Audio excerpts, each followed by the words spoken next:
Запись пошла. Сегодня у нас 17 марта. Михаил, скажите в двух словах, как вы нас нашли, откуда вы о нас узнали, и потом расскажите главная цель ваша от сеанса и аспекты. Ну, нашел я вас через YouTube. Начинал смотреть сеансы еще, когда Виктория работала с Еленой Гилео. И, ну, и сейчас вот ваш канал смотрю. Основная цель у меня – это избавиться от абсолютно всех утечек энергии, освободиться от подключек, программ, колдовства, ну и по списку дальше. Так, аспекты. Первый аспект. У меня была переписка с Еленой Гилео. Я хотел записаться на сеанс. Там была большая очередь до декабря, и она мне посоветовала записаться к своим ученикам. Ну, я записался к ученикам, к Иону, провели сеанс, и я хотел бы посмотреть, не осталось ли каких-то, ну, не было ли каких-то контрактов или подключек. Что за ученики, как их зовут? Спикер Татьяна была, а слипер была Ирина. У них тоже есть YouTube-канал. Ну, у них там немного, 7 видео всего. Вот, я хотел бы, чтобы посмотрели, не осталось ли чего после этого всего. Так, второй аспект. Это мне делали приворот примерно 3 года назад. Ну, это на здоровье все сказалось. Ну, то есть слабость, усталость, шум в ушах появился. Ну, постоянно. То есть я с ним засыпаю, я с ним просыпаюсь. Зрение ухудшилось. Ну, желудок плохо стал работать. Дергаются мышцы там по всему телу. Ну, там еще кое-какие мелочи. Обращался там к разным людям, тоже там бабушкам, не бабушкам, чтобы пытался снять. Ну, в основном это временный эффект был. Вот я хочу, чтобы посмотрели, остался ли там сам приворот и осталось ли что-либо после этих бабушек там, ну, людей, которые со мной работали. Так, третий аспект это тоже по здоровью. Это смещение позвонков в шейном отделе и в поясничном. Ну, просто посмотрите, можно что-либо сделать или нет. Так, четвертый аспект. Так, Это... подождите, не спешите. Угу.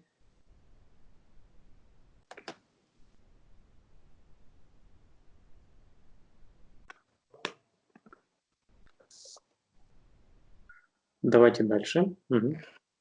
Четвертый аспект это снятие обряд крещения хотел бы.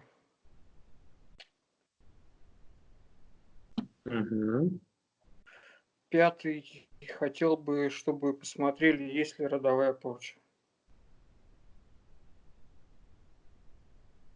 Так, шестое.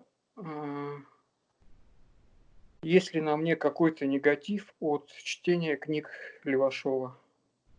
Если есть, то убрать тоже. А еще какие-то практики были у вас? Нет.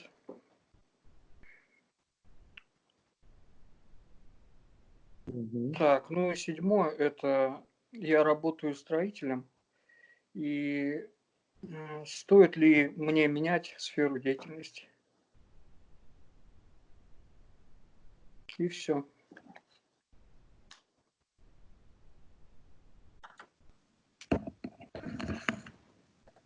Так. Отлично. Хорошие короткие аспекты. Хорошо, это все, да? Это все, больше вопросов нету. Нет, больше нет. Хорошо, тогда отключите, пожалуйста, микрофон.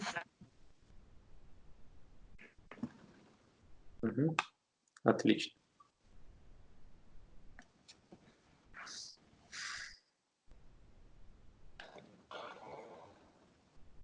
Так. Вика, ты Мгм. готова? Да. Хорошо. Сейчас я посчитаю от 5 до 1. Ты расслабишься и войдешь в наше рабочее состояние. Так.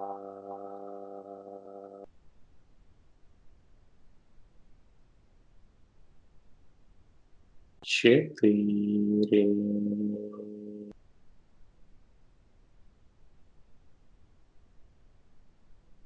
3.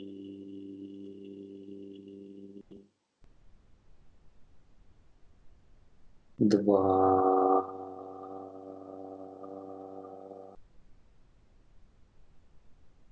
1.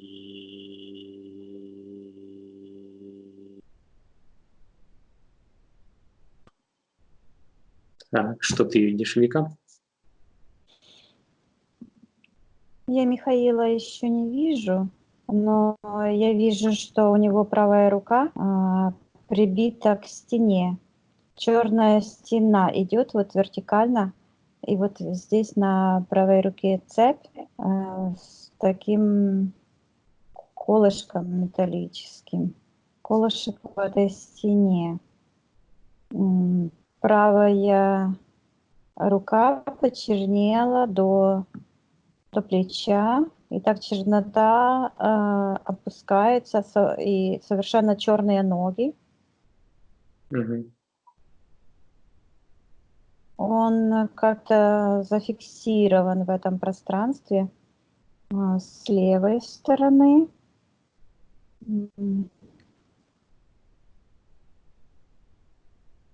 Как-то все смыто, много черноты. Вот нам известный уже открытый портал. Мгм. С этого портала выглядывают две ниточки. Ну, кроме этого, что шлейф такой тянется от ноги. То есть он закрывает все фактически. Вот ноги, там разглядеть, ну, все черное. А с этого же портала такие, как стеклянные две ниточки, они тянутся к левой руке. В левой руке что-то держит. Вот так вот. Что?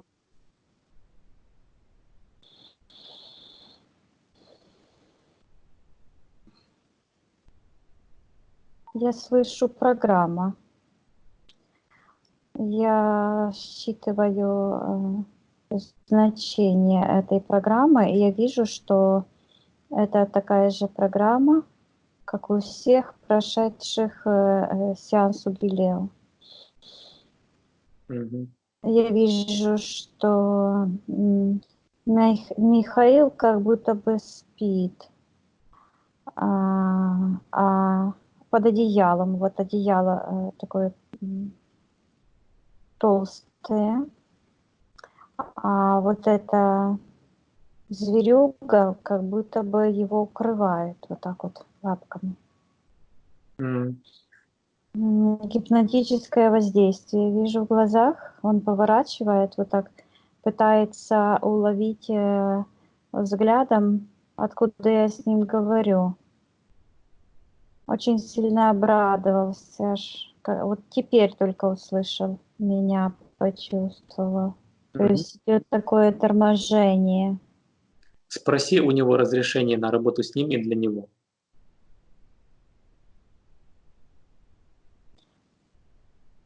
Ну, я считываю его ДНК, это он. И он не только разрешает, он такой, он сильно измучился от этого всего. Мгм. Он разрешает, конечно, с радостью. У него сразу в сердечной чакре вот появляется энергия надежды, и она так теплеет все вокруг.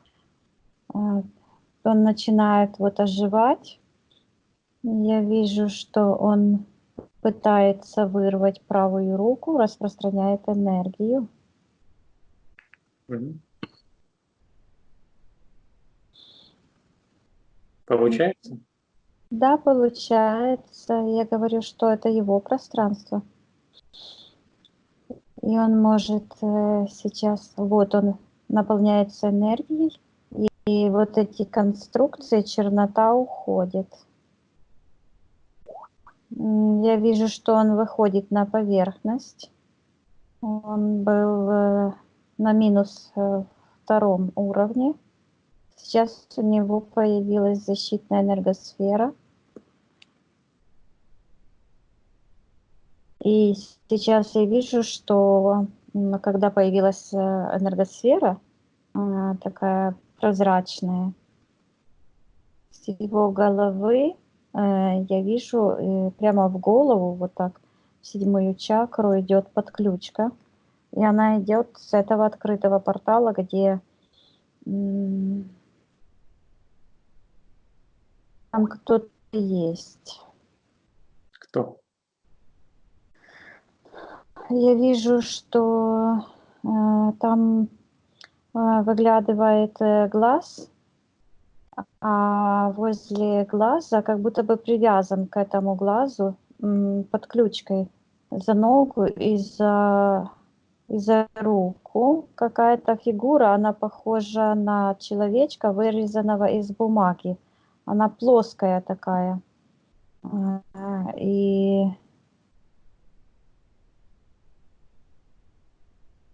я вижу, что это Елена, она находится в этом портале, и у нее к левой руке привязана очень тяжелая гиря, которая находится там где-то внутри этого портала. На гире написано «Карма». Но я думаю, если столько людей подключать сознательно, то карма тяжелая. Угу.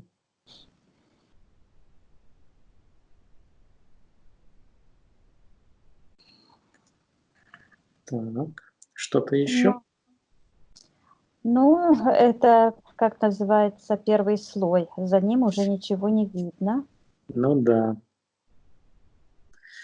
Так, спроси у Михаила, видит ли он, что творится у него в пространстве, и осознает ли он это.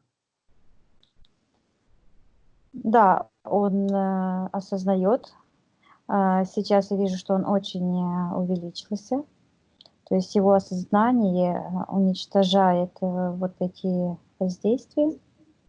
Уже видно его ногу, она уже такая естественная, и видно его твердый, ну, мне приходит твердый характер, то есть человек, который знает свое место, знает, что он хочет, то есть считывается такая позиция. Угу, отлично. Я говорю, что чтобы он показал тот момент контракта, потому что его рука привязана к этому контракту. Угу. Я его спрашиваю, каким это образом он подписал контракт.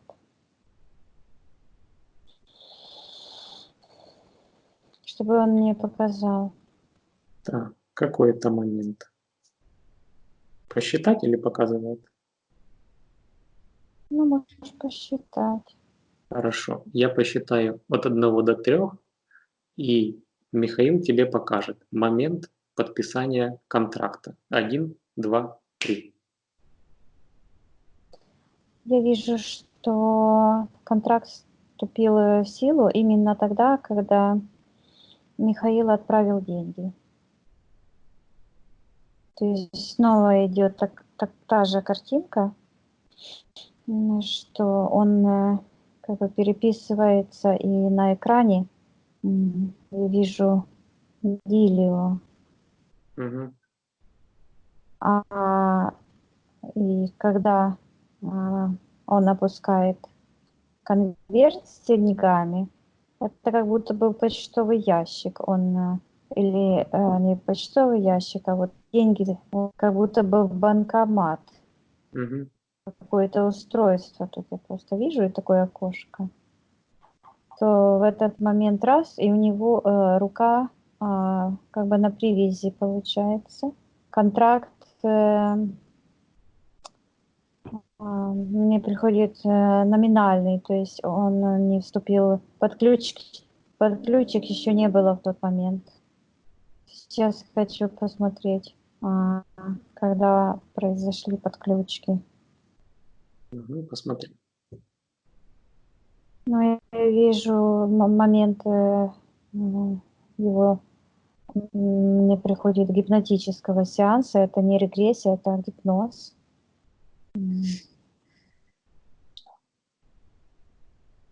Я вижу, что это выглядит, как ему устанавливается вот эта программа, как будто бы его уложили спать. И вот это как жук какой-то лапками укрывает. И такая идет энергия, как холод, оцепенение, мороз. И такой мне приходит сладкая смерть. Мгм. То есть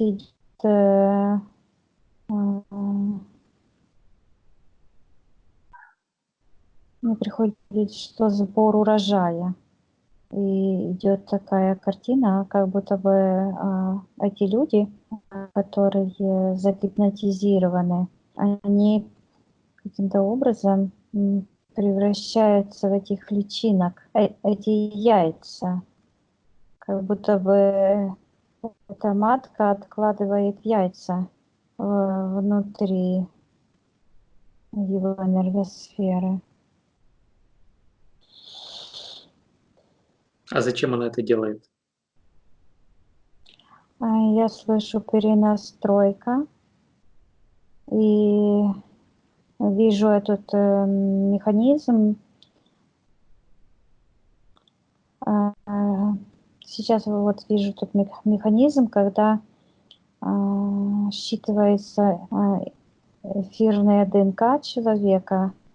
Они считывают через подключки этих людей, которые по договору работают на матку. Мгм.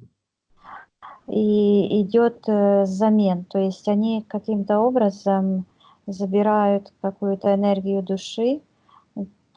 Я хочу посмотреть, зачем это, как эту душу можно забрать. Я вижу, что они буквально как будто бы ее крошат. Какие-то части, мне приходит такое слово, эманации души. Идет на корм. Я вижу буквально, что это как будто бы эти частицы души посечены, и они уходят, а там голодные рты.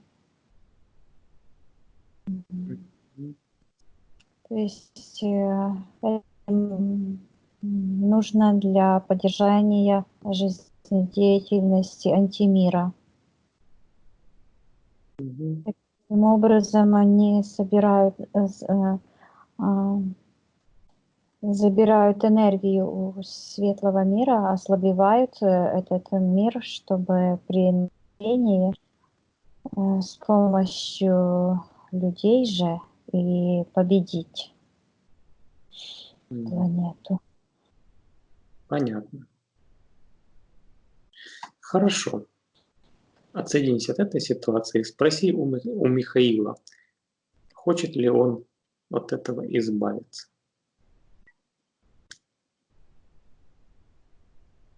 Да, он сильно хочет. Он говорит, что он просто вырывается с этого, и он говорит, что он не просто хочет, что он готов. И я сейчас вижу, нужно будет поработать с его родовым деревом, потому что в его второй чакре идет порча, и она, это из сектора колдовства, это отдельное. И на эти энергии, они соответствуют энергиям этого нижнего портала, этого антимира. И поэтому эти программы, то есть этим сущностям, через эти энергии стало возможным проникнуть в его пространство и создать такие условия, что он попал именно к тем людям, которые усилили воздействие этих энергий. То есть по принципу магнита. Потому что я слышу, я вижу, вот это стоит программа на разрушение, на саморазрушение и на уничтожение рода. Давай тогда отсюда и начнем. Нет. Нет? Как ты видишь? Нет. Я вижу, что нужно идти в обратном порядке, как оно видится. Оно видится по очереди. Хорошо, давай. Я говорю Михаилу, что он находится в своем личном пространстве, в своем доме. Это его вселенная, это его планета, это его пространство. И он может сделать своим пространством все, что он хочет. И время тоже принадлежит ему. Он может зайти в тот момент, когда он подписал контракт. И вместо подписать контракт, расторгнуть. Я вижу, что я говорю, чтобы он показал, чтобы я увидела и убедилась, что он это сделал. Я вижу, что он расторгает контракт. Он пишет «расторгаю» и вот так показывает этому экрану, откуда Елена Гилева выглядывает. И в этот момент его деньги возвращаются. Вот что-то оно все завязано на энергии денег. И его деньги как бы возвращаются обратно к нему. Я говорю, чтобы он все очищал, все то, что он возвращает себе, и фильтр стоит. То есть вот здесь тоже хитрость. Вижу, что он очищает, и черная энергия какая-то уходит. Все начинает пропадать. Я говорю, чтобы он расторг еще дополнительный контракт. Это получается, что он сейчас каким-то образом расторгает его левой рукой.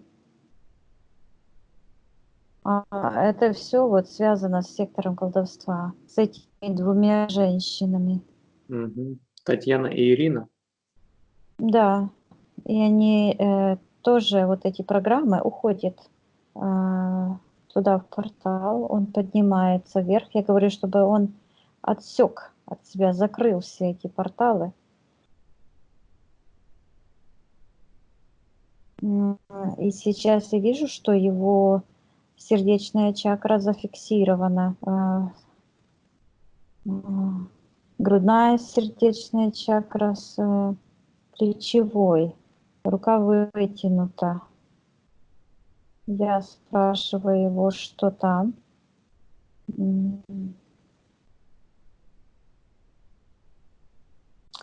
Я вижу, что кто-то, у него рука вот так стоит, закреплена вот так. Она как будто бы замерзла в таком положении. А кто-то, вот подключки идут как будто бы к локтю и тянут за руку в секторе колдовства.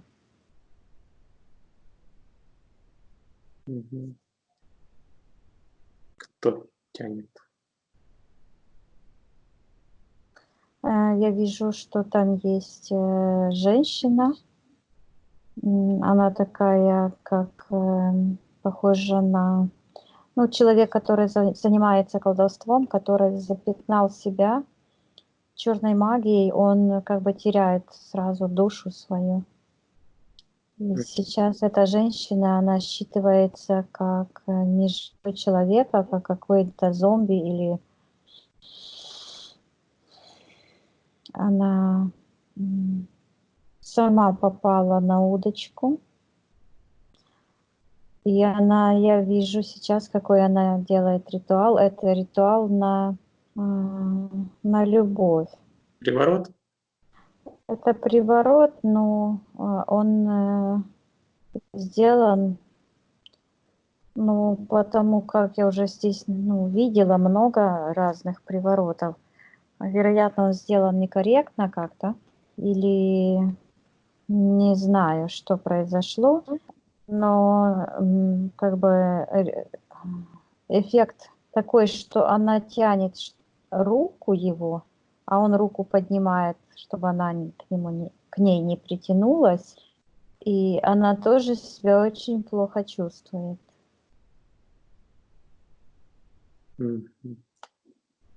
Я говорю, что он может спросить у нее, хочет ли она изменить этот приворот, или она хочет, чтобы он ее выгнал из своего пространства. Но я вижу, что там негативная энергия, она не готова уйти добровольно.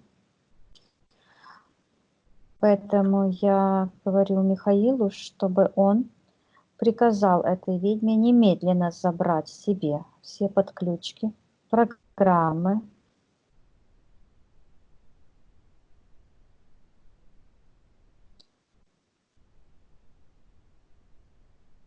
Она тянет. То есть она уже забирает из сердечной чакры какой-то как кол вытащился, и она полетела в внешний портал. Пошел откат. Я говорю, чтобы Михаил очищал все свое пространство от всех этих энергий, подключек, наполнял свое сердце энергиями радости, любви и выталкивал. Пусть эта ведьма забирает все то, что ей принадлежит. Ему это ничего не нужно. Так, это ушло. Он закрыл портал. И сейчас я вижу, что проявляется из сектора духа, это уже от Елены.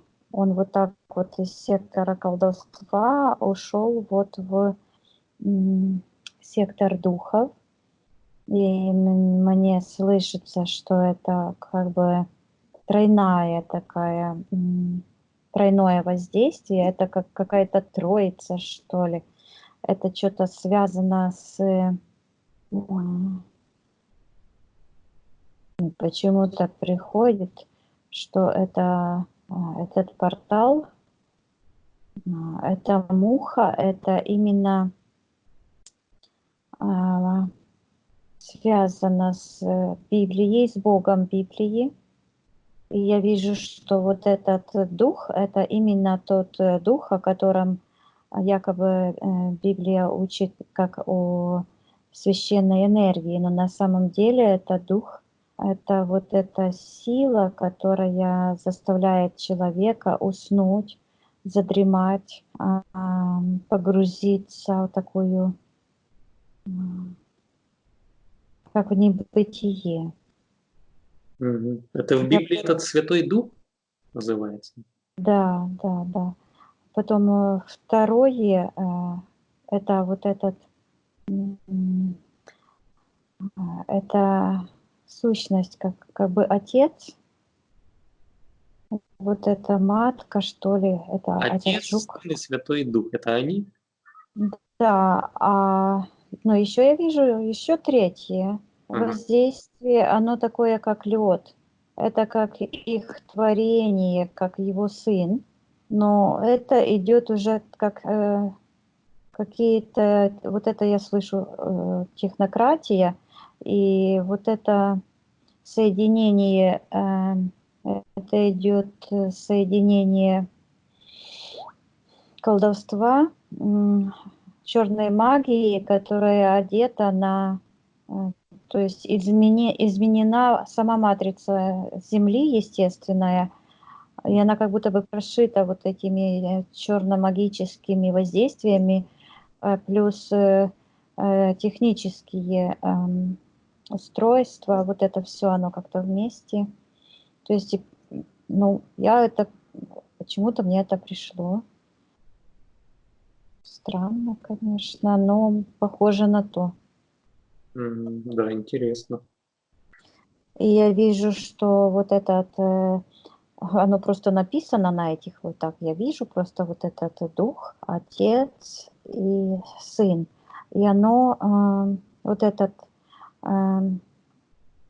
как будто бы эти сыновья, эти порождения его больного воображения, вот это, оно такое идет воздействие, как матрица, только матрица поломанная. Если взять матрицу свободных миров, то это фрактальные чистые энергии, а это противоположное, это неправильные геометрические формы, как будто бы поломанные треугольники, даже не, да, и треугольники, четвероугольники, и идет такое вот энергия напора, такой агрессивной силы, и оно так вот давит и воздействует так очень тупо и очень так нагло, скажем так.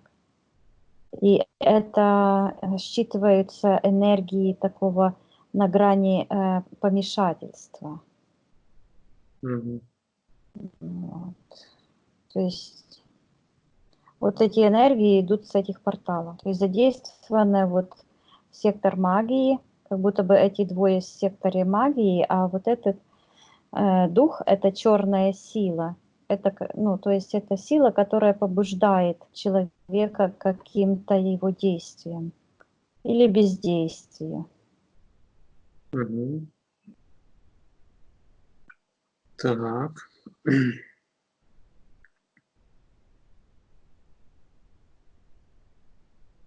Видит Михаил все это? Да, он это все видит. Я вижу, что уже пора ему сходить, развлечься, отдохнуть, свою генетическую память, прекрасный мир. Потому что я чувствую, что я очень сильно повысила вибрации, моя энергосфера просто пылает, как огонь, красным цветом. Ну, почти красный, оранжевый цвет. А почему ты повысил И, вибрацию? ну, я это делаю неосознанно. То есть мое, ну, как бы мое эфирное тело это делает тогда, когда чувствует опасность. Мгм. Ясно. Это как оборонительная реакция. Мгм. И я вижу, что вибрации у Михаила повышены тоже, и он находится вот в стадии обороны. Его энергосфера была такая плотная, прозрачная, а сейчас она такая, но по краях идут такие, как колючки, то есть он стоит в позе обороны, но вся его голова занята вот этим воздействием. Я говорю, чтобы он успокоился сейчас. Я убираю эти все воздействия, эти порталы, и мы с ним переносимся. Но я вижу и тебя, Тарас, мы втроем. Мгм. Ты вот так чуть-чуть ниже, и какой-то как бы закрываешь порталы, как-то вот от тебя идет такая, ты рукой вот так держишь, и, короче, мы работаем вместе. Отлично. И перенеслись в более высокое пространство. Я вижу, что мы работаем в плюс 20 уровне сейчас. Мгм. Я говорю Михаилу, что вот воздействия уменьшились, что он творец, потому что когда зарождалась чистая священная вселенная, его энергии были там, когда он был впервые рожден как осознанно в сознании. Он это все помнит, потому что энергия — это и есть сознание. Энергия жива, мертвой энергии не существует. Мгм. Я говорю, что для энергии нет ни времени, ни пространства. И он сейчас с легкостью может пробежаться назад. Вот я вижу, как он заходит во временной канал. Я говорю, что он может зайти в то время, где он чувствовал себя очень комфортно. Он нашел это пространство и это время. Я его спрашиваю, что это.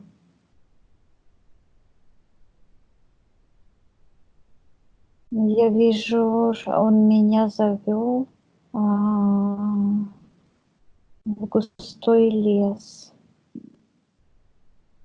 Мгм.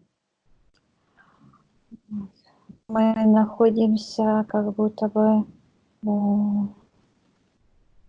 сейчас поднимаемся вверх. Я вижу, что земля покрыта лесом, а лес очень высокий.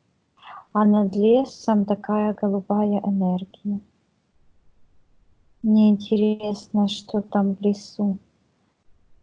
И он говорит, у него энергосфера такая прозрачная, и как будто бы держит меня за руку и ведет, показывает, как будто бы я пришла в гости к нему. И он ведет и показывает, и говорит, это зарождение жизни на планете нашей. Он мне показывает ручьи, а растительность очень большая.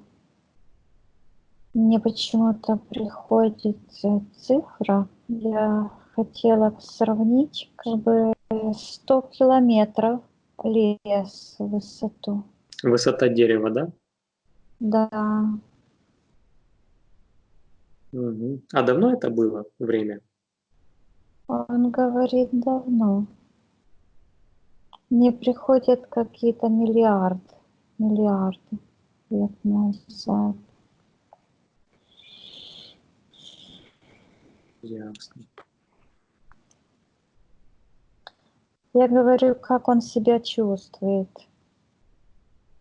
Я говорю, чтобы он мне показал свою энергосферу, есть ли в этой энергосфере зло. И он не понимает, что это. Я Не, говорю, нет, я говорю, как он себя чувствует. Он это тоже не очень понимает. Он говорит гармония.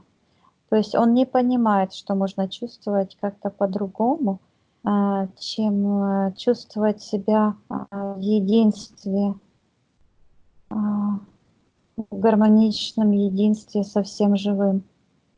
Я вижу, что он легко перемещается. Я говорю, есть ли у него физическое тело? Он тоже не понимает.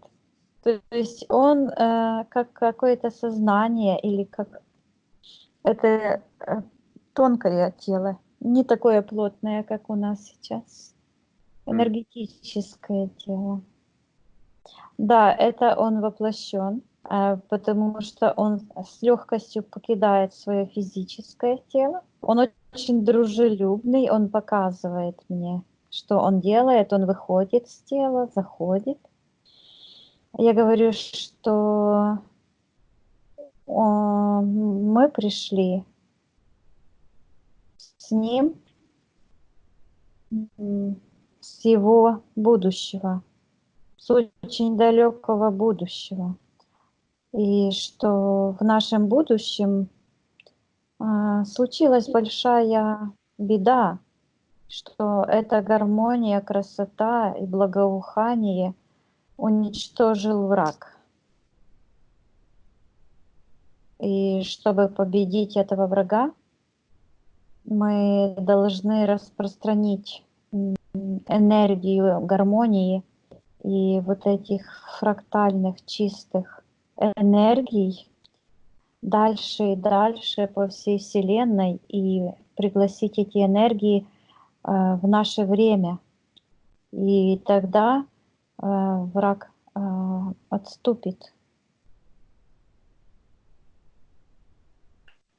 Я говорю, что Михаил с будущего, вот я вижу, как он соединяется с тем Михаилом в том прекрасном мире. Я говорю Михаилу, чтобы он наполнялся этими энергиями, светлыми, теплыми, гармоничными, чтобы он эту память, которая хранит эти энергии, эти воспоминания, чтобы он перенес с этого прекрасного прошлого в наше сейчас, в наше настоящее, и чтобы он открыл эту генетическую память и, пронеся сейчас назад по этим временным туннелям, чтобы он помнил и сохранил эту энергию, чтобы он сохранил возможность наполняться этой энергией и быть наполненным этой чистой энергией всегда. Я говорю, мы возвращаемся, нам пора. Нас Хорошо. просто выталкивает оттуда. Давай на счет 3 мы вернемся. 1, 2, 3. Да, сейчас я вижу. Михаил вернулся, за ним остался такой шлейф вот этой чистой энергии, как бы открытый портал с прошлого. Я говорю, чтобы он эту энергию оставил в своей памяти, и эти пути возвращения к этим истокам, чтобы он тоже хорошенько запомнил. Я вижу, как в этот момент с его... Это как будто бы со второй и с первой чакры. Вероятно, это так на его ментальной карте показывается вот этот механизм, как была закрыта генетическая память. Вот такая, как какой-то шлейф, так шух, и ушел в сектор интерферентов. И он сильно сейчас наполняется энергией, и его пространство уже почти выровнялось, вся его энергосфера. Сейчас я говорю, видит ли он этого духа, который уже почти невидим. Пусть он прикажет этому духу убраться с его пространства, но перед этим пусть он снимет ДНК этой энергии. Он прожил это, он пережил, и он отверг эту энергию. Это означает, что в нем есть иммунитет к этому злу. Он ее не принял, переработал и не принял, и отверг. Я говорю, чтобы он соединил отпечаток этой энергии духа с отпечатком первой энергии первотворца, первоисточника, гармоничной фрактальной энергии. Вот сотворяется вот этот антивирус. И чтобы он эту бомбу, скажем так, впихнул в этот дух. Он похож, вот этот дух, как огромный паразит, вот как прямо у него рот, как у червя, как у гельминта, которым он присоской, как будто бы присоска с зубами, прямо в сердечную чакру, просто в душу. И он в эти зубы положил эту бомбочку и выталкивает, закрывает этот портал. Сейчас я говорю, чтобы он обратил внимание на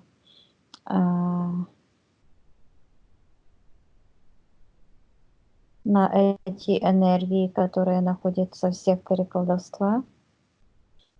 Я говорю, что ему пора расторгнуть контракты с этими девицами и убрать их. Я говорю, что он может зайти в тот момент, когда он согласился на контракт с Еленой, расторгнуть с нею всякие взаимоотношения, а также с этими ученицами, так называемыми. Он их отправил всех в портал.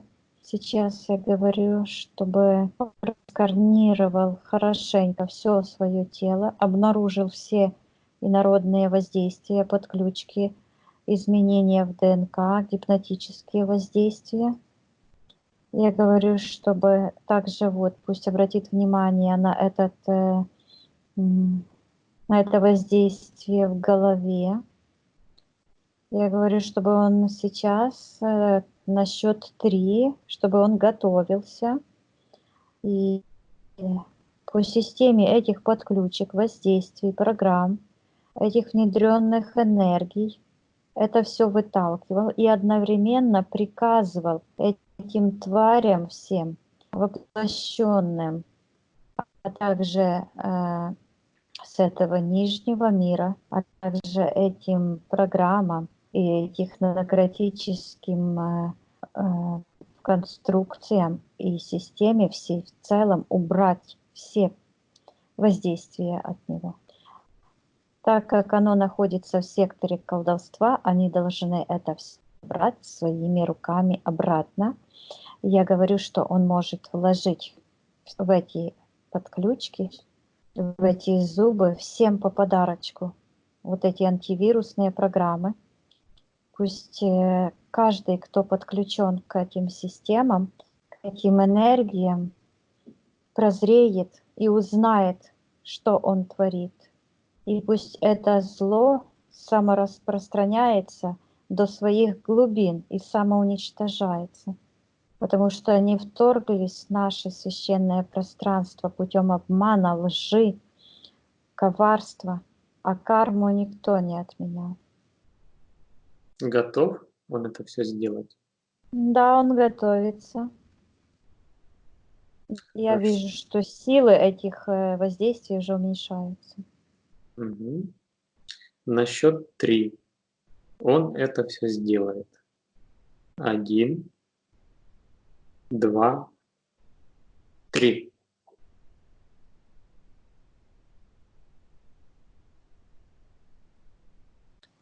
Он выталкивает, поднимается вверх. Я говорю, чтобы он распространял свой свет, который будет структурировать все пространство вокруг него.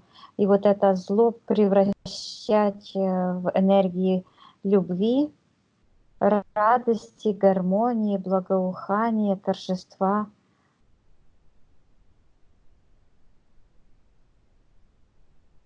И оно рушится и сыпется, вот как разрушенный какой-то объект. Угу. И он так как-то огнем, и шлейф огненный пошел в сектор интерферентов. Сейчас он как будто бы остановился, как ангел прилетел и как бы присел и так встал. Сейчас я говорю, чтобы он дальше нам помог работать с его эфирным телом. И сейчас на этот план выходит вот эта подключка ко второй чакре. Я слышу родовая порча. Она идет черная подключка ко второй чакре. Именно даже не к чакре, а именно к семенникам. Вот идет воздействие именно на генетическую программу. И шлейф идет вот так, который закрывает его от первоисточника.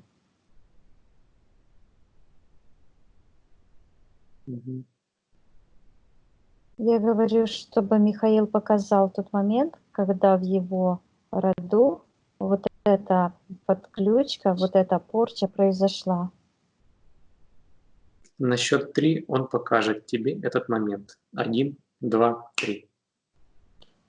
Но я вижу какая-то сельская местность, и люди ругаются, как бы две семьи, которые живут.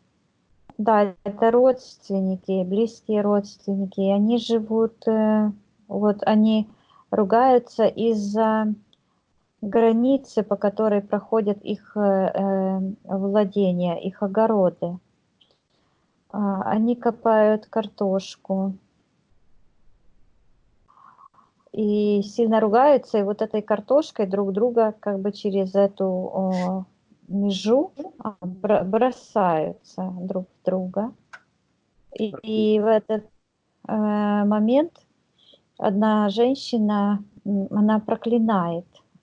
И когда она вот эти проклены говорит, она выглядит, как будто бы у нее изо рта такая, как змея черная. И она тянется в нижний портал. Конечно же, что это было воздействие ее интерферентов, потому что у свободного человека никаких таких способностей нет, чтобы навредить человеку. Я Вик, вижу, а в каком это воплощении было? В этом или нет? но это не его воплощение, это его предки. Мгм. Хорошо. Родовая порча происходит почему? Потому что если обидит, например, чужой человек, ну какая реакция? Ну, самое быстрое это вот послать ну, как бы по известному адресу, да? Ну да. Потому что энергосфера защищена, я тебя не знаю, иди, человек, своей дорогой, куда ты шел. Но когда это происходит, такие события в семье, среди близких людей, когда мать говорит ребенку плохие слова, или когда родственники, это очень больно ранит, потому что родственники обычно знают друг о друге все или почти все, и они используют вот эти злые люди, они используют, как говорится, такие методы, чтобы уколоть самое уязвимое. То, что для человека является как бы святым, его, это принципы его жизни, это то, что он бережет, именно на это бьют. И эти люди, и тогда человек начинает защищаться, оправдываться, у него обида, возмущение, да как это так? И открывается подсознание, и эта программа записывается. Так происходит родовая порча. Сейчас я вижу, что это воздействие начинает уменьшаться. Я говорю Михаилу, чтобы он зашел в тот момент к этим женщинам на огород. Я вижу, что он пришел, и они такие маленькие, а он огромный, просто огромный. И он показывает вот эту свою привязку от этих женщин, эту черную привязку, и показывает эту порчу в своем ДНК и развертывает вот это генетическое древо. И они, обе стороны стоят и смотрят на это. И вот эта женщина, она вот так вот сделала. То есть она поняла. Я говорю Михаилу, чтобы он попросил ее, чтобы она забрала обратно все эти плохие слова, проклены, чтобы она не проклинала своих родственников, потому что она на самом деле наложила порчу на свой собственный род. И когда она родится с этой же порчей. Она говорит, нет, она не хочет этого. Мгм. И я вижу, что она свой гнев буквально отправляет туда, откуда он пришел, в портал. И они мирятся с родственниками, и они делят эту межу между огородами, как, ну, как-то по-дружески. Вот. Я говорю сейчас Михаилу, вот, и эта энергия, она выкатилась, как этот черный шарик, он выкатился и покатился в сектор интерферентов. И он берет, появляется вот где-то вот здесь, в его энергосфере, появился такой шар светящийся. И он как будто бы этот шар, который светится, вложил в эту выемку, откуда черный шарик выкатился. То есть эта генетическая испорченная информация заменилась, он ее вылечил.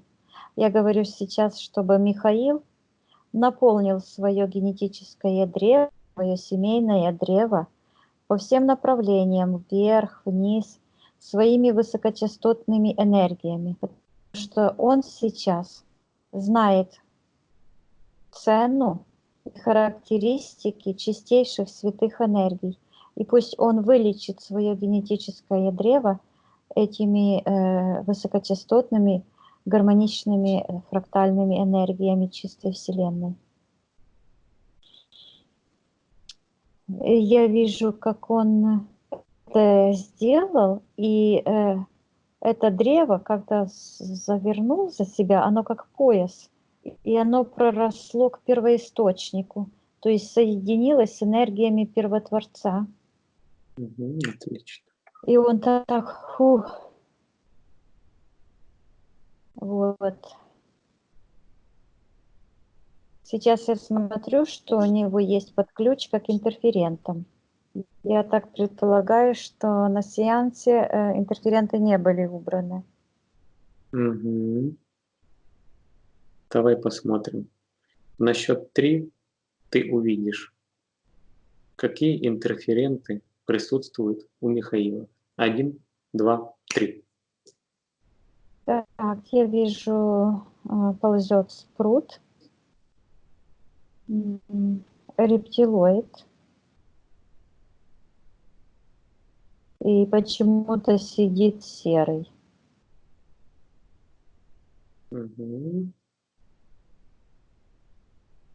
Но подключка от них как-то идет мимо них. Сейчас я говорю Михаилу, чтобы он мне четко показал, есть ли подключки у этих интерферентов к нему. И я вижу, что подключка идет именно к тому месту, к первой и второй чакре, там, где была вот эта родовая порча. Возможно, это с этим и связано. Сейчас посмотрим. От спрута идет подключка к голове и имплант. Похож на какую-то вот перевернутую тарелку, которая вот так закрывает голову. И его 7-я чакра находится сверху этой тарелки, то есть энергосистема перекрыта, заблокирована.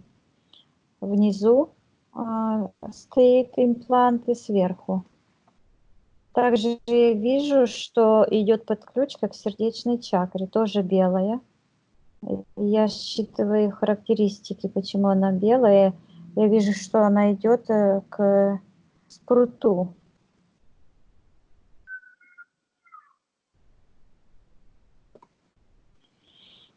Это идет как вот такое воздействие, как гипнотическое.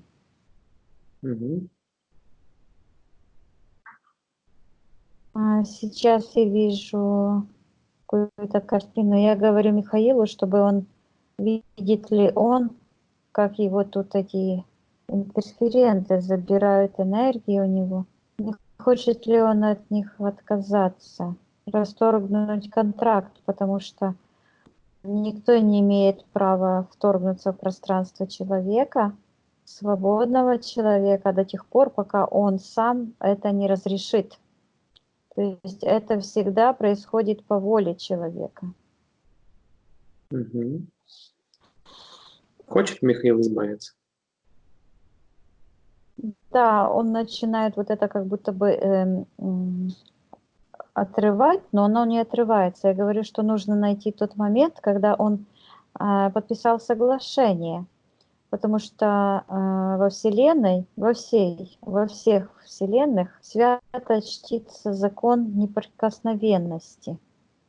И если кто-то находится в чьем-то пространстве, то это означает, что каким-то образом этот человек или эта сущность впустили, разрешили. Я говорю, что он может нас отвести в тот момент, показать, когда он разрешил этим сущностям вторгнуться в его пространство. Мгм. На счет 3 он покажет тебе именно этот момент. 1, 2, 3. Ну, я вижу, это момент казни. Это жестокий момент казни. Я вижу всадника, который тащит мужчину за ноги привязанным по каким-то камням, поле. И этот человек умирает.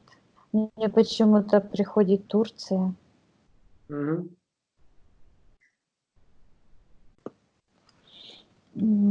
Я вижу это, как будто бы это было событие в Крыму, но одновременно я вижу и Стамбул, и вот этот, ну, как будто бы событие было на турецкой территории, но человек этот был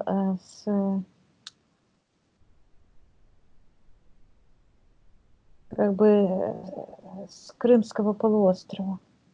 Он тогда там жил, и что-то какое-то название куда-то меня Улетела куда-то? да, улетела куда-то. Я Мгм. вижу женщину с ребенком, и она такой как бы что-то держит, такой кувшин, и она рукой показывает, вот как бы одета так интересно, какой-то у нее внизу платье, снизу платье такое, как тоненькое, а сверху одета такая еще как ткань. Ребеночек маленький. Он говорит, что это его жена. Да, он ушел, он в Турцию уехал почему-то, и его там, он у султана служил, Мгм. и его там казнили. Этот человек, который казнил его, он как визирь, он темный человек, злой. У него подключка, он находится в левой стороне, в секторе колдовства. И, короче, возвращаемся. Сейчас я смотрю, как выходит душа с мертвого тела. Мгм. Я говорю Михаилу, чтобы он показал именно тот момент, когда он разрешил этим сущностям вторгнуться в его пространство.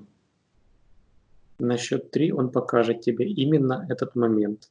1, 2, 3. Я вижу, что это произошло именно когда его душа, его подсознательная часть как будто бы наполовину вышла с тела. Он говорит, с его разодранного тела. И я вижу этот момент, у него очень пониженные вибрации, и он все еще чувствует физическую боль. И он еще не понимает до конца, где он, что с ним. И он попадает в это пространство, которое контролирует эти сущности. Он попадает как будто бы в пещеру с длинным столом. И он так как-то идет в этой пещере, так пальцем по этому столу. Он начинает успокаиваться, но он не понимает, где он. Он видит вдали такой, как просвет, выход с этого туннеля. Когда он сразу же очутился там на выходе, потому что он туда захотел. Но там такая квадратная какая-то сетка, которая не пускает ему выйти. Она буквально его отбросила обратно. И он упал, как будто бы упал и почернел от этой сетки. И он как бы спрашивает, что случилось?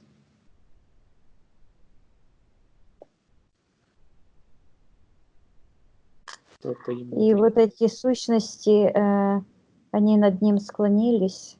И вот сейчас я увидела этот крокодил, но он как-то совмещается, то крокодил, то это вот этот рептилоид, он меняет личность, то он рептилоид, то он инсектоид. И он склонился над ним, и он его буквально как бы рвет на части и кричит, что ты умрешь, как собака. Но этот человек, он чувствует себя еще в физическом теле, он не понимает, что он находится уже в другом пространстве. Они его просто тащат, вот эта сущность, она его просто хватает и тащит к столу.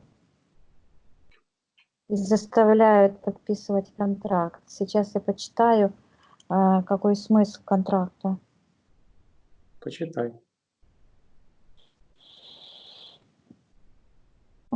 Я слышу, я вижу там, ты будешь рождаться рабом, но я вижу, что этот человек, он не был рабом.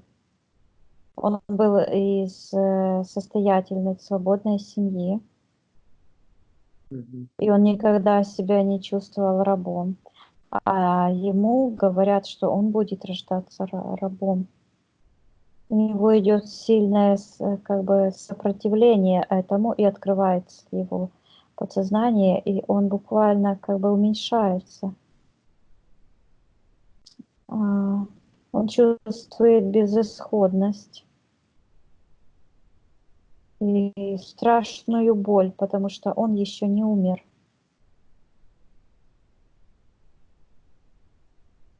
И он в сознании, еще на физическом плане, он кричит: «Я согласен, я согласен». Подписывает. Да, он подписывает контракт.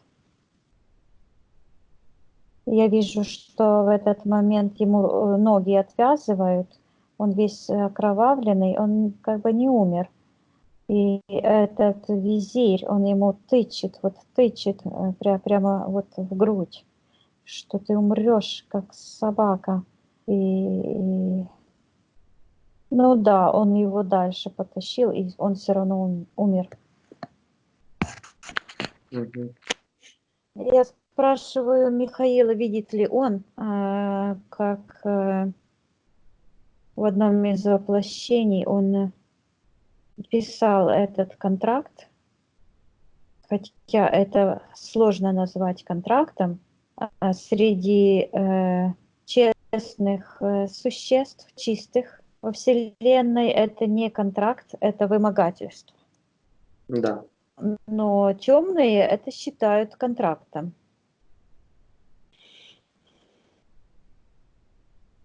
Хочет Михаил расторгнуть? Да, он хочет.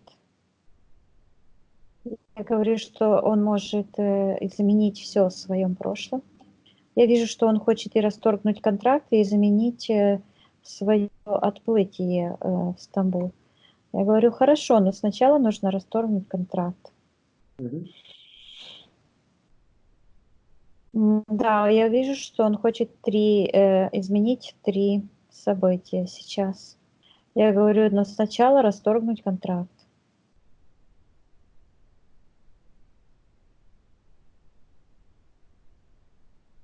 Так.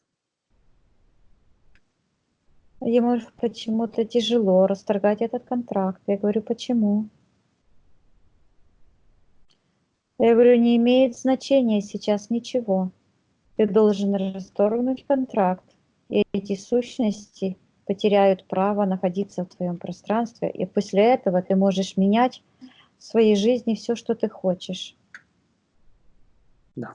Он берет ручку и идет в тот момент в этот какой-то грот.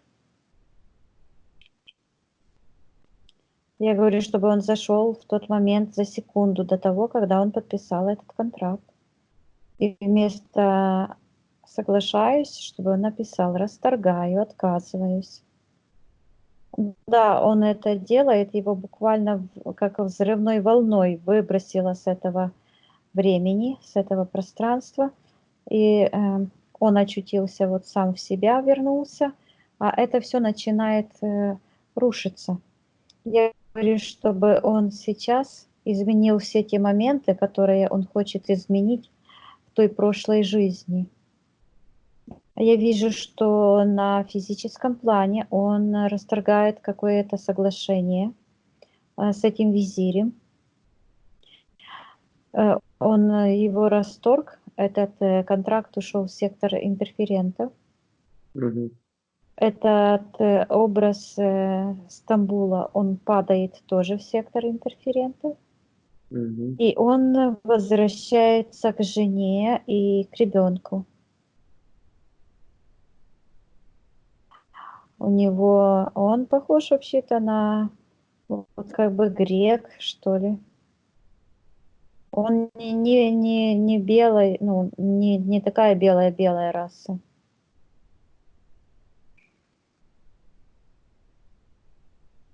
Как будто бы я вижу, что у него как бы греческие идет корни, что ли.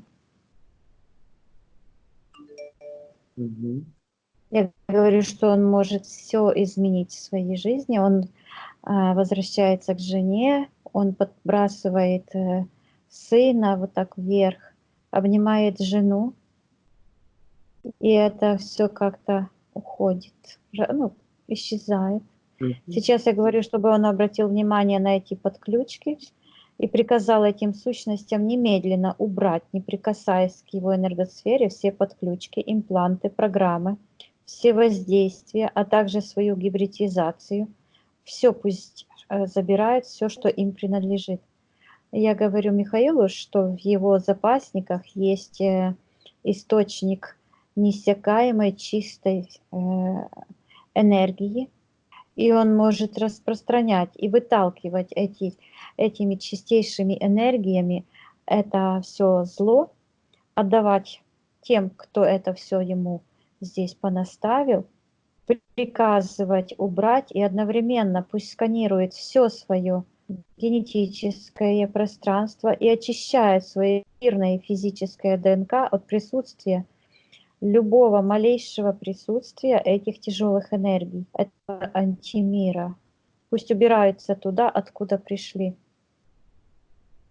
Я говорю, имплант, забирать имплант с второй чакры. Мгм. Он выталкивает. Я говорю, все, вот подключку к сердечной чакре, как какая-то присоска, вытолкнул.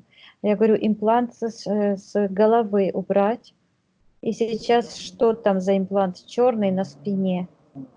Говорю, выталкивать его, пусть себе забирает. Он выполз его, как будто бы ударил этих интерферентов. Я говорю, чтобы он отдавал, и пусть он распространяет свои высочайшие энергии вместе с антивирусом.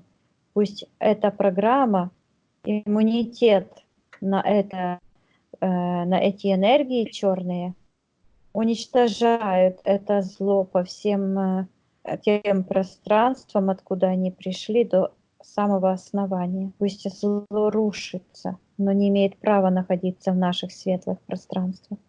Мгм. Он распространяет этот свет, и вот эти кучерявые красивые энергии как будто бы залечивают. Я сейчас как будто бы смотрю изнутри его энергосистемы.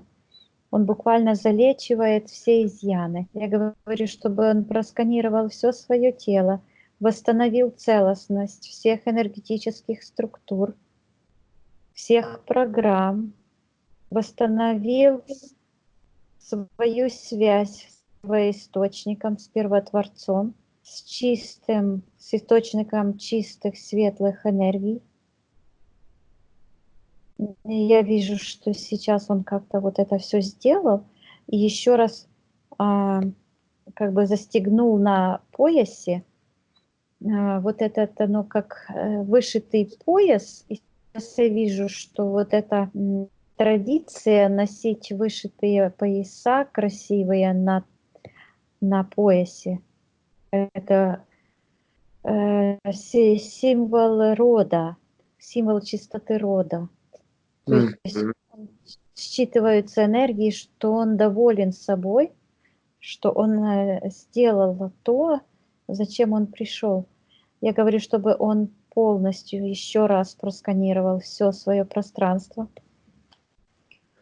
вытолкнул все гипнотические воздействия, воздействия чужеродные любого плана, на любых уровнях, очистил все свое пространство, установил целостность всех своих структур энергетических, физических, излечил себя изнутри, привел все процессы до нормы.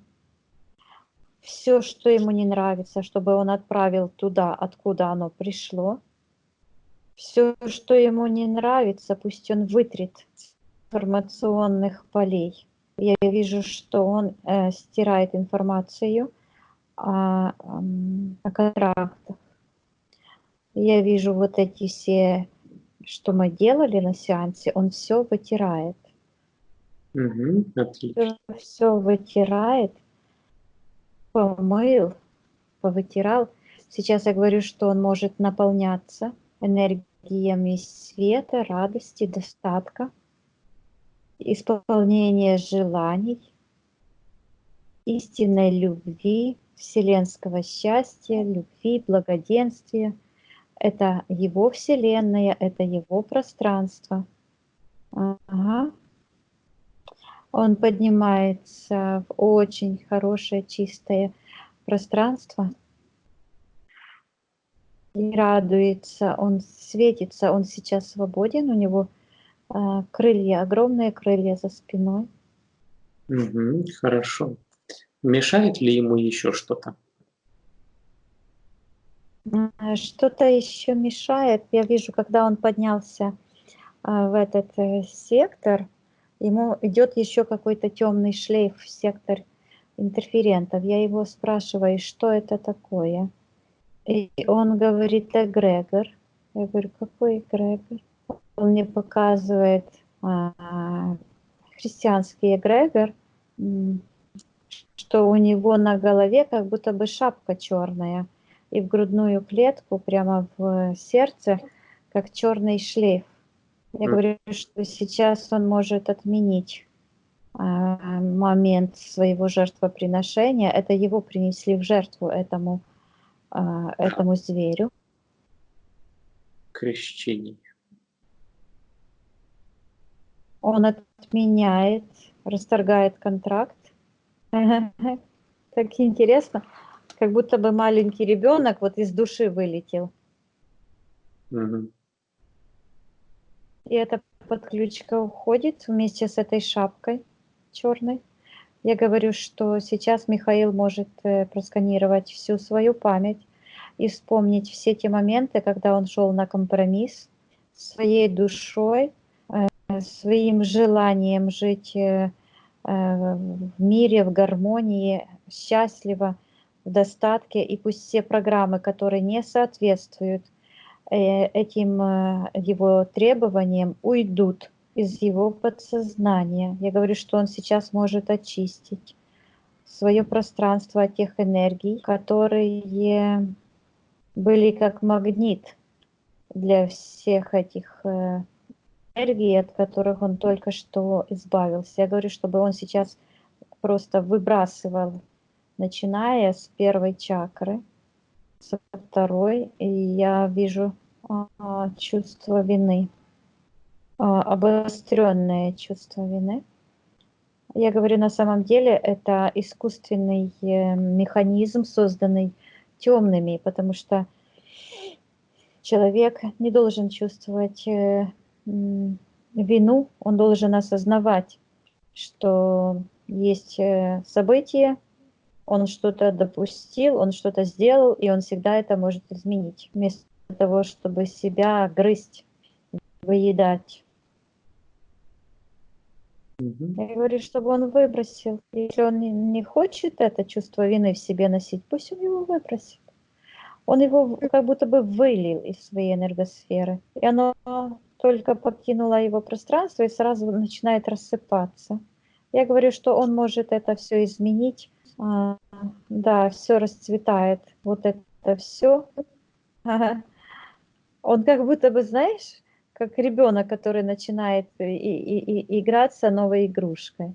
Он попробовал вот это, оно получается. И вот эти энергии засветились, сначала рассыпались, потом расцветились, ну, засветились, светятся, а потом он начинает вкладывать мысли, чтобы они структурировали все пространство, превратились в гармоничные энергии. И это случилось.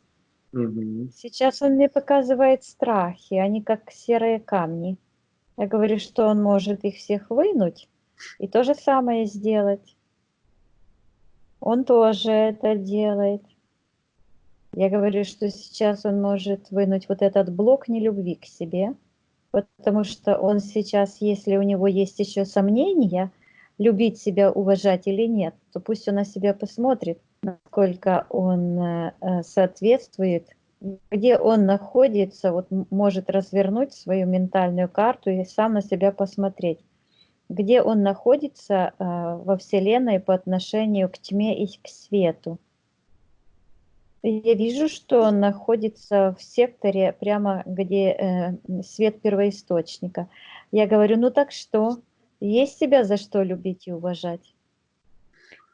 Он вытаскивает этот блок и выбрасывает.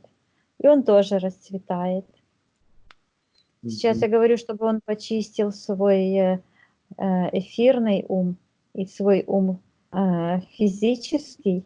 И все программы, которые там находятся, которые не соответствуют его цели быть абсолютно здоровым, абсолютно счастливым, обеспеченным, удачливым, красивым, и каким он себе только хочет быть, пусть все негативные программы он выбросит, перемодулирует в те программы, которые будут ему помогать быть свободным, красивым, счастливым, успешным во всех областях. Вот сейчас я вижу, как его энергосфера еще увеличилась.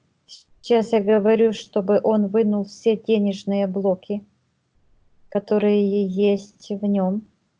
Это все те энергетические заряды, когда он чувствовал себя плохо по отношению к энергии денег. Или когда он думал о них плохо. Потому что энергия денег на самом деле это чистые светлые энергии. Но, как всегда, темные все перевернули вверх дном. Я вижу, что он буквально сливает эти энергии. Я говорю, что на место, пустующее место, он может распространить энергии достатка, радости, счастья, успеха, в нем самом находится, потому что он знает эти энергии, священные энергии чистоты.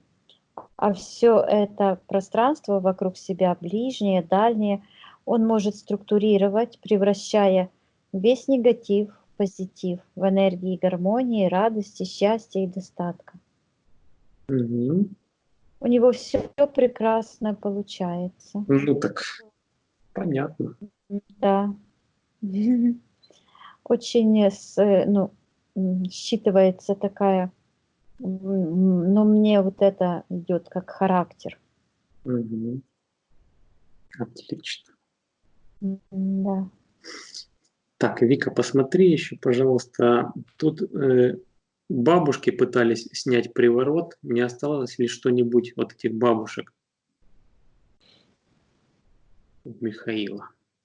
Ни одной бабушки в его пространстве не вижу. Отлично. Сейчас одна как будто бы что-то там, ну, не очень удачно. Но Пыталась. я говорю Михаилу, что он может просто зайти в тот момент, когда он, ну, во-первых, он отменил вот это, я говорю, что он может вообще отменить момент обращения ко всем бабушкам. Да, они повылетали с его энергосферы. А также отменить момент этой порчи. Ему никогда ничего никто не делал, всех порч. Он очень сильно, как бы, снова он за пояс берется. То есть у него вот эта цель была, и он это сделал. То есть исправить генетический код его рода. Мгм. Да. Я говорю, что сейчас он может оставить информацию всему своему роду о том, что генофонд его рода изменен и улучшен и приведен к формуле священной, формуле чистоты. Пусть каждый из его рода в глубину и вверх и в ширину, пусть они воспользуются этой информацией и примут ее, чтобы и свои коды исправить тоже. Я говорю, что он может оставить информацию о своем освобождении в открытом доступе, чтобы каждый, кто хочет ее, мог взять и позвать всех, весь свой род, чтобы они воспользовались этой информацией. Мгм. Да, его род стоит, и он как будто бы такой, как будто бы он поет, как будто он чем-то дает им пить. И вот эта светлая волна идет по этому шлейфу людей. Вот видишь, как интересно. Вот раньше оно уходило вот туда, просто в прошлое, когда я смотрела, там получался разрыв, и как будто бы рода человеческие были привязаны к какой-то планете. Мгм. А сейчас род, вот, обвивает его вот этот символ пояса, вышитого красивого пояса, и он уходит прямо в сектор первоисточника, в этот свет. Я вижу, как этот род, который пришел, он тянется, тянется такой вереницей и прямо в сектор первоисточника. Мгм. У Отлично. меня такое, знаешь, такая радость, потому что я чувствую такие перемены происходят в эфирном плане, что как бы зверь не лютовал, а все-таки идет перевес энергии добра, и сейчас очень активно люди пробуждаются и очищаются Да. целыми родами. Мгм. Хорошо, Вика. Отсоединись от этой ситуации. Давай посмотрим, не остался ли какой-то негатив от книг Левашова. Пусть тебе Михаил покажет. Но я вижу, что, как и все в этом, ну, во всех учениях, да, как бы есть вкрапления это темные. Я вижу, что его это многому научило, то есть он говорит, что хорошего было намного больше, Мгм. чем темноты. Я говорю, что он может выбрать всю эту чернь, потому что Левашов хороший человек, честный, да, но он жил в то время, когда еще некоторые истины были закрыты, и он много чего не понимал. Мгм. Про контакты еще не знали тогда, да? Ну, вообще-то знали, но очень мало, и не было этого В такого широком движения. Время было такое, да. Но он исполнил свою миссию, да, он как бы первопроходец, который начал только в этих темных мутных водах доставать вот эти... Он выглядит, знаешь, в эфирном плане, как будто бы вот идет где-то такая мутная вода, и он вот прямо руками там в этой воде стоит, в сапогах таких, в этой, и достает где-то вот с этих дна вот эти как бы чистые камешки истины. Мгм. Ну, он из-за этого и пострадал, и его жена пострадала, потому что а, их интерференты, эта система им этого не простила. А на то время они не могли очиститься, потому что еще время не пришло. Мгм. Но дело в том, что Левашов чистая душа, вот. А то, что интерференты его там, как говорится, терзали, то это не его вина. Мгм. Хорошо. Так, этот вопрос мы разобрали. Так, скажи, пожалуйста, отсоединись от этой ситуации. Смещение шейных позвонков и в поясничном отделе. Это Из-за чего? было Из-за импланта? из-за того, этот имплант, который эта палка вот Да. черная. Сейчас я говорю, что Михаил может выровнять свой позвоночник, импланта нет, восстановить целостность, он может вообще стереть информацию об этом импланте. Я говорю, что он может просканировать свой позвоночник, взять его вот так как бы и выровнять, привести его в идеальное соответствие до того эталона абсолютного совершенства, который он имеет в своей генетической памяти. Да, он это сделал, даже назвал, сколько времени потребуется на метаболизацию, чтобы он почувствовал уже как бы здоровье на физическом плане, то есть чтобы он уже забыл об этой проблеме. Он скажет, сколько времени или Он нет? сказал 3 месяца. Мгм. Хорошо. Он говорит, что через 3 месяца он уже не будет помнить даже, что у него это было. То есть это перестанет его совершенно беспокоить. Мгм. Потому Отлично. что физическое тело живет по своим физическим законам, но оно выстраивается по коду, генетическому коду эфирного тела. Поэтому нужно сейчас поддерживать вот эти программы. Мгм. Отлично. Восстановления и оздоровления. Хорошо. Отсоединись от этой ситуации. И последний вопрос, который интересовал Михаила. Он работает строителем. Стоит ли ему менять сферу деятельности или она ему подходит?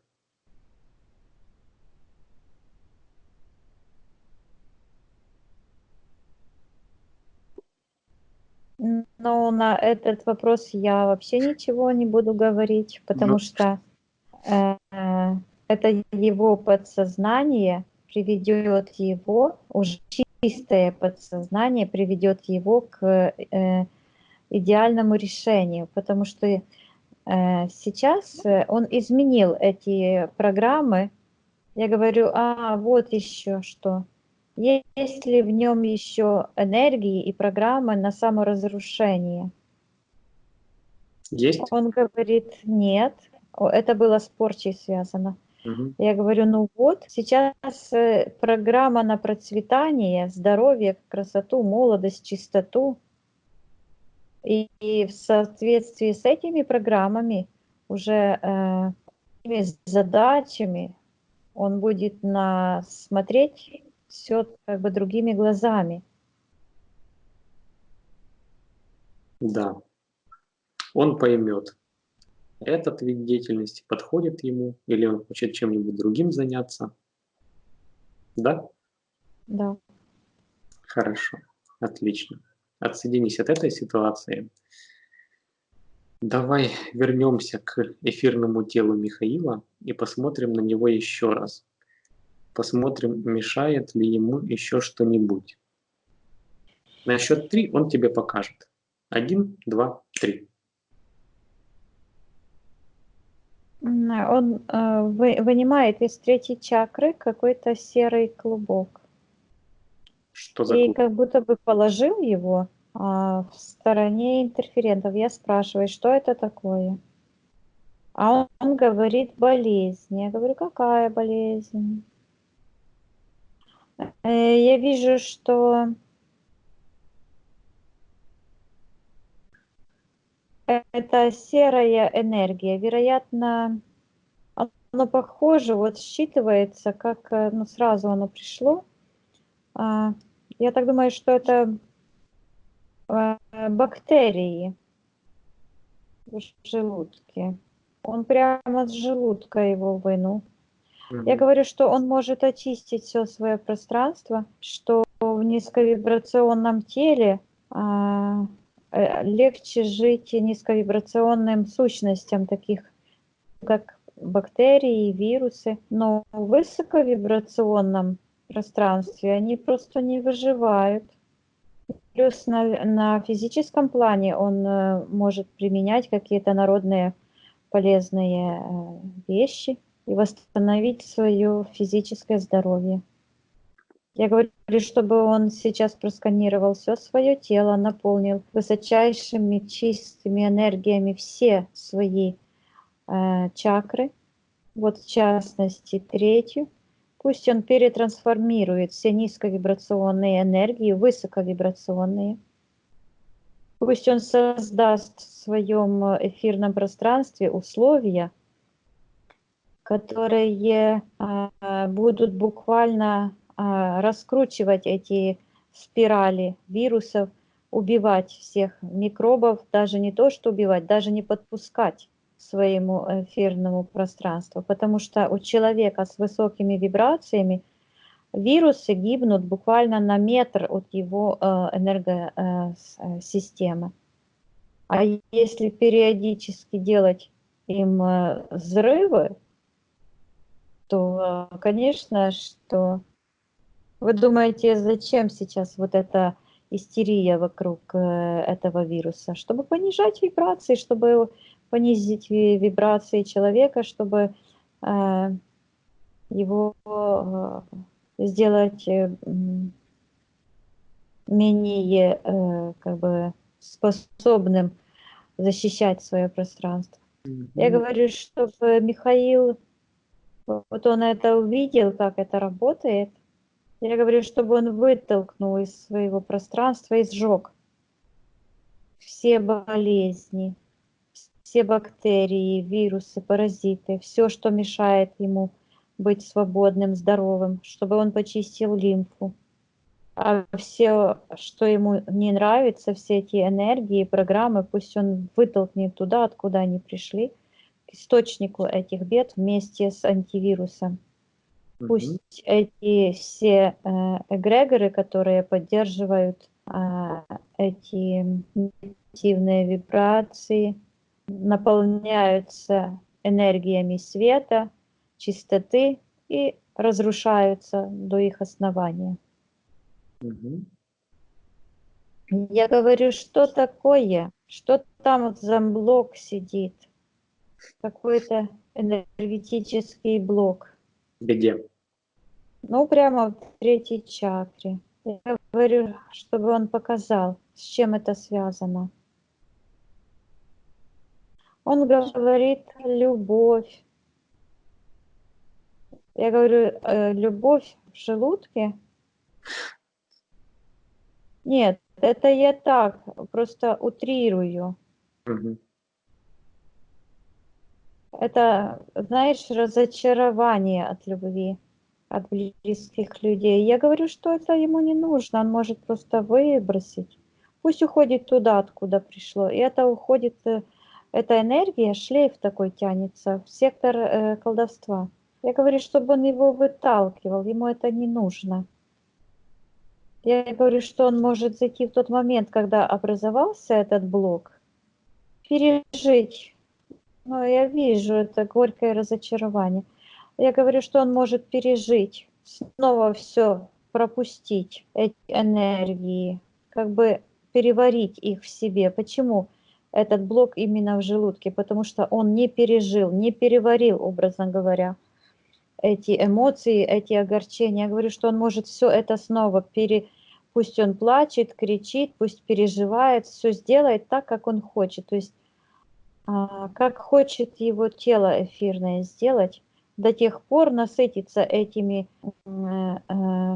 чувствами, этими эмоциями, пока он не начнет чувствовать себя безразличие к этому всему. Мгм.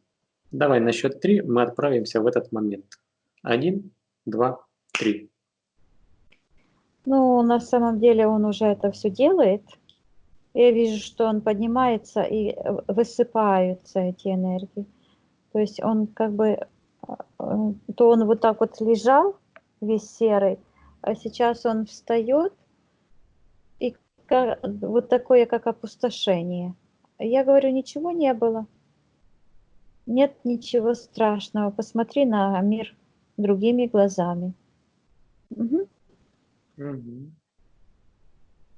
Я говорю, чтобы он почистил все свое пространство и стер информацию об этих блоках, об этих причинах этих переживаний. Вот они тоже идут вот в сектор колдовства. Я говорю, ничего не было. Это все в твоей силе, воле. Все стер, забыл, ничего не было. Все. Фу, с облегчением. Так, давай посмотрим еще на его эфирное тело. Мешает ли еще что-нибудь? А вот у него он еще почему-то не выбросил такие линзы в глазах. Я говорю, как это ему их удалось вообще до сих пор еще держать? Я говорю, чтобы он сейчас их вынул. Я говорю, чтобы он посмотрел сквозь эти линзы на мир, как он видит этот мир. И я вижу, что когда он смотрит сквозь них, то он видит мир каким-то перевернутым. И вот так, как будто бы кто-то свисает темный сверху. Я говорю, чтобы он сейчас эти линзы снял и посмотрел своими чистыми глазами, открыл свой разум, и какой он видит мир. А мир прекрасный. И я говорю, как ему больше нравится. И он выбрасывает эти линзы. Они улетают в сектор интерферентов. Я говорю, чтобы он приказал убрать все воздействия, пусть они уходят туда, откуда пришли, стереть всех событий, когда он разрешал затуманивать свой разум, свой взор духовный, чтобы притуплять вот эту способность ясно воспринимать реальность. Он это как вынул, то сейчас он вынимает какую-то пластину между сознанием и рациональной частью, и тоже выбрасывает в сектор интерферентов. Я говорю, что сейчас он может воссоединить свою рациональную часть и своим подсознанием наладить коммуникацию. И он буквально как будто бы обнимается сам с собой. Я говорю, что вот эти темные энергии, которые образовались в голове, если они ему не нравятся, он может их тоже выбросить, переструктурировать. Он их выталкивает, они уходят в сектор колдовства, Это то, от чего он еще почему-то не избавился до сих пор. Я говорю, чтобы он это уничтожал, чтобы он приказал, чтобы все виновники этих энергий немедленно забрали все эти воздействия, программы себе. Он этого не заказывал. Так. На счет 3 это произойдет. 1, 2, 3. Я говорю, чтобы он повышал вибрации, выталкивал эти воздействия. Пусть те, кто это поставил, пусть забирают себе. Я говорю, чтобы он повышал свои вибрации, переносился в другие пространства. Ну, это вот это от Елены. Они работают, вот эти. Идут, возвращаются. Я говорю, чтобы он почистил все свое личное пространство и убрал все эти энергии, на которые эти ее энергии притянулись. И он отправляет, он выталкивает, он сейчас, чтобы он все абсолютно почистил, свой разум, от всего избавился низковибрационного. Да, он избавляется, выталкивает сектор интерферентов. То в сектор колдовства, то в сектор интерферентов. Ну, все оно, конечно, все уходит в сектор интерферентов, это правильно. Я говорю, чтобы он выталкивал, наполнял эти пространства вокруг себя высокими вибрациями и закрывал все порталы. И стер всю информацию об этих событиях. Угу. Я вижу, что он стирает в своей голове. Да, все вокруг себя. Сейчас он перемещается в другое пространство. Но я скажу, что это процесс метаболизма, он еще проходит какое-то время. То есть самое главное сейчас поддерживать, потому что в эфирном пространстве оно раз и уже случилось. Но когда я, например, посмотрю там через неделю, через месяц, то я буду видеть, что что-то еще есть. Почему? Потому что должны вот этот процесс пройти. Даже когда уходит блок какой-то, на его место замещаются новые энергии, но всплывают новые воспоминания, всплывают новые программы, которые человек внутри себя начинает прорабатывать, от чего-то избавляться. То есть это как слой за слоем. Да. Он говорит, что он будет проявлять терпение и будет работать над собой. Угу. Хорошо. Так, пусть Михаил еще раз просканирует все свое эфирное тело и покажет, есть ли еще что-нибудь, что ему мешает. На счет 3 он это сделает. 1, 2, 3. Он говорит, что он боится потерять как бы платформу под ногами. Я говорю, какую платформу? Я говорю, что в эфирном пространстве нет такой платформы. Не нужно ему там заземляться, наоборот. Он, если будет чувствовать свободным абсолютно, то он свободно будет себя вести и на физическом плане. Угу. И он растворил эту платформу, которую только что создал. Я говорю, что это процесс обучения, и мы желаем ему быть хорошим учеником, чтобы он сам себя учил и тренировал. Он нам пожимает руки. Хорошо. Спроси Михаила, мы все сделали для него? Что должны были сделать на этом сеансе? Он говорит, да. Хорошо. Мы можем завершить сеанс для него? Да. Хорошо. Тогда давай прощаться с Михаилом, с его эфирным телом. Мгм. Хорошо. Проверяй экопространство вокруг себя, все ли чисто. Отсоединяйся от всех ситуаций.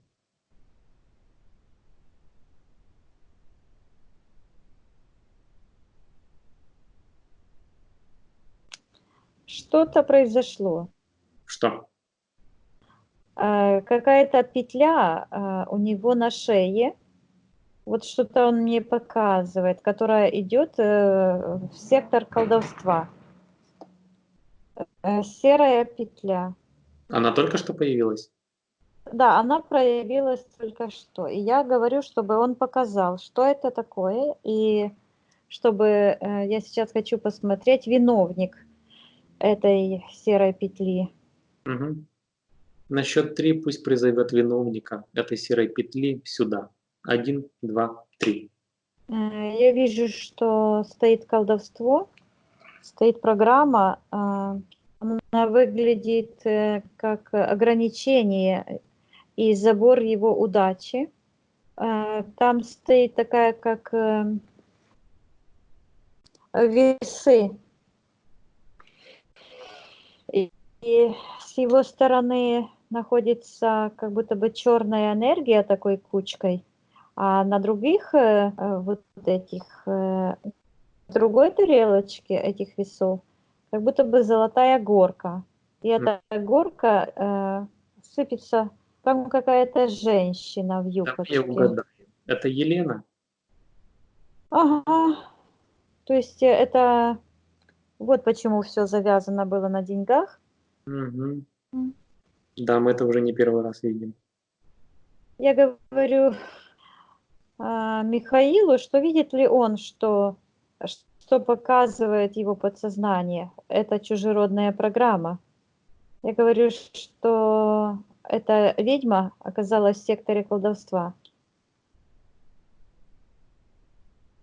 Хотя я и говорила, что те приемы, которые она делает, это гипноз. Я говорю, чтобы она забрала все. Пусть он ей прикажет, пусть все эти программы забирает себе.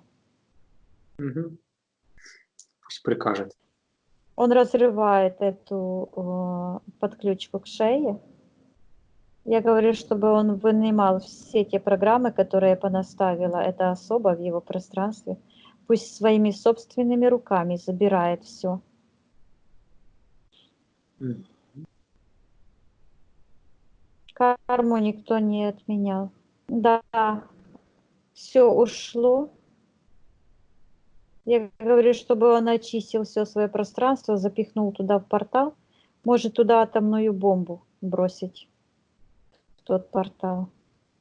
Он это сделал. Портал утянулся в сектор интерферента. Закрылся. Все, теперь чисто. Мгм. О, сейчас он показывает левую руку, правую руку, крылья. Все чистенько, да? Все чистенько, да. Хорошо. Хорошо. Проверяй пространство вокруг себя, все ли чисто. Да, сейчас все чисто. Хорошо. Можем выходить? Мгм. Хорошо. Сейчас я посчитаю от 1 до 3, и ты вернешься в настоящее, откуда я с тобой разговариваю. Ты будешь чувствовать себя отдохнувшей и будешь чувствовать себя просто великолепно. 1,